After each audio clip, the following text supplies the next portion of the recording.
with Puma Blues number 12 at the top.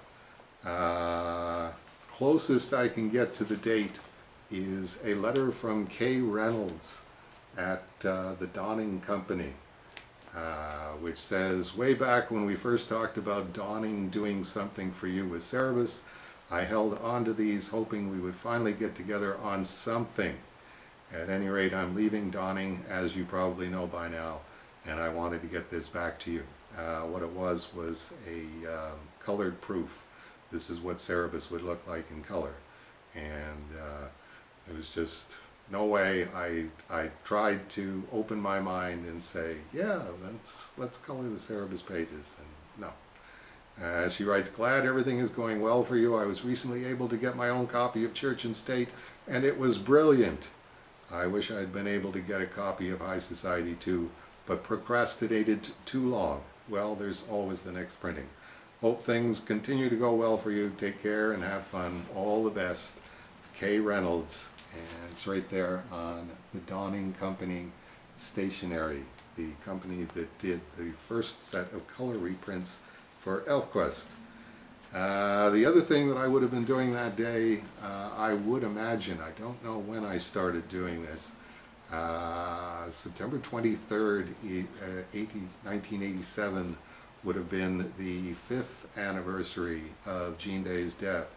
And on that day, to mark Jean's passing, I would get out my copy of Dark Fantasy #1 from 1973, which is actually in the bookcase in my bedroom, and I would read aloud Jean Day's story, The Immortal, from Dark Fantasy #1, which has this very odd resonance with YHWH that I certainly didn't see until a good 10 or 12 years later.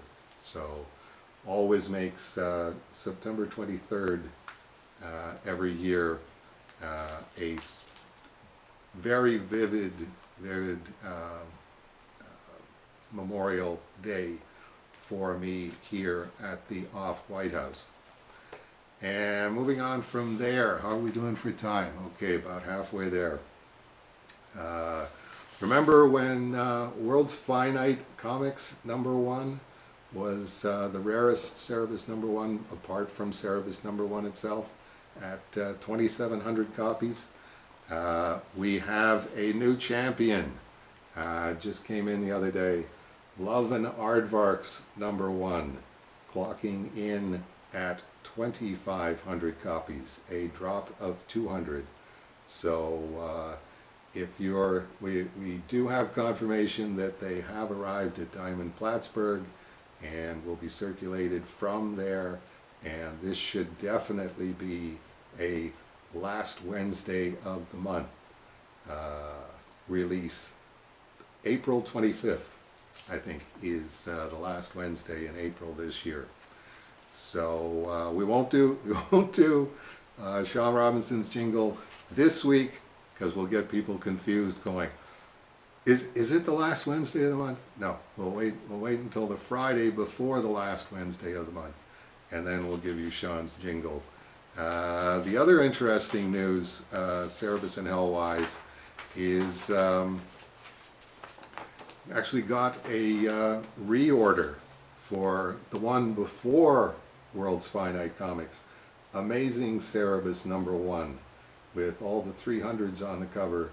And that actually not only sold out, but I got a reorder from Diamond for 70 copies of Amazing Cerebus #1. And had to give a phone call to Lauren R. at Diamond. Hi Lauren, it's Dave. We don't reprint the individual comic books. It's sold out, but thanks very much for letting me know that you guys could have used another 70 copies of Amazing Cerebus #1. So remember, Amazing Cerebus #1 I think sold 2,800, 3,000 and we're down to 2,500. So you might want to make sure that you are in the store, your local comic shop, last Wednesday of the month to get your new Cerebus #1. And apart from that, we've got our auction item for this week in here somewhere. What did I do with it? Where's my auction item? Somebody throw me an auction item. It's supposed to be... Alright, I was going to do this all in one take. It's not going to work that way. Hang on, I'll be right back with yous. Okay. Where I am here, I have not got the result yet of the auction for the second batch of pages from Iron Manticore #1. But we've got the big payoff storyline, the big payoff 7-page sequence for Iron Manticore #1. Caution, metaphysical regicide imminent, says the Iron Manticore's helmet to him over and over again. What does that mean? Tension so thick you could cut it with a knife. You really could. And strip #4, get ready for the shock surprise ending of this or any other year. I can't print that unless it's true, right? We know that. So there you go. Now I'm looking at the shock surprise ending. Strip #5, strip #6, strip #7. So whoever it was that got the last batch of Iron Manticore strips in the auction last week,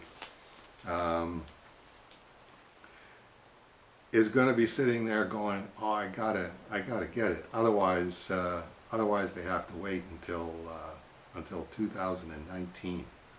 Literally, like September, October, November 2019 to find out what the shock surprise ending of Iron Manticore #1 is.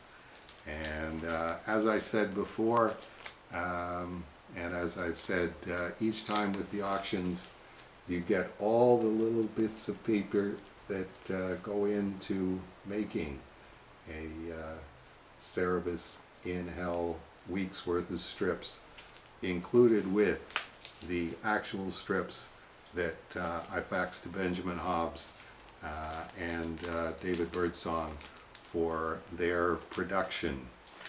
And we have a surprise, a major surprise auction item this week that I just thought of. So hang on, I'll be right back again. And here we are, and definitely running out of time here. So this is the other auction item this week, which is big bag of clippings as raw material for Cerebus in Hell. You can see how much of them are in there. I started doing this because I would throw these out. I would put them in the recycle box, and I would think, Margaret Liss would really like to have those. And it's like, that's ridiculous. They're little bits and pieces of Cerebus in Hell strips. Nobody could possibly want that. And then I'd go, you know, Margaret Liss would really like to have those. And it's like, okay, from now on, I will put all of the little bits and pieces in this big bag, and when it fills up, I'll send it to Margaret Liss. And I've sent Margaret a couple of them already, as well as a bunch of Cerebus in Hell strips. And I don't think she has any idea what to do with these any more than I did. But I'll tell you what we're going to do. Margaret's I think already got 2 of these big bags of strips. let's give somebody else a chance. So that's what we're doing. We're putting these up for bid. It's a DIY project for a Cerebus fan, pulling them out and going, I wonder if this panel goes with that panel. I wonder where this word balloon goes. How are you going to store those? How are you even going to look at them? I won't pull them out to show you, because I'll never get them back in the envelope. Once you pull them out, it's just this giant expanding alternative universe of Cerebus and Hell panels. I did pull out the Post-it notes. These are my scripts. This is what I take to the coffee shop on Thursday to go, anybody got a gag? Anybody got something that's going to be funny here?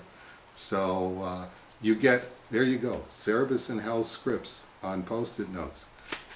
So there you go, giant mystery bag of Cerebus and Hell bits and pieces. That's our other auction item this week. And once again, gentlemen and possibly ladies, start your engines, and we'll see who gets this. I will definitely be happy to autograph and personalize the front of the envelope and throw in a nice blown up picture of Bat Bark for you. So that'll do it for weekly update for April 13th.